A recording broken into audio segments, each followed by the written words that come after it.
Nu skal vi komme ud, ligesom vi gjorde i 50'erne. Vi kører gerne ud her og hakker det af i roer.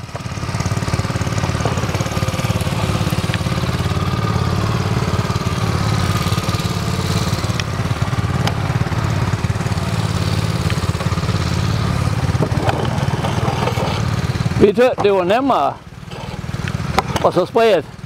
Der var mange, der spredte lige op af vognen. Kom så! Ja. Nu skal vi så lige have mosprej. Det var jo.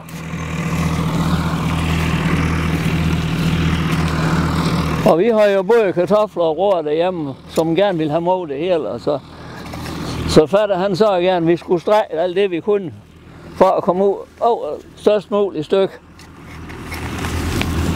Og gønnen, det var jo en staldgøn, var jo en kostbar affære dengang.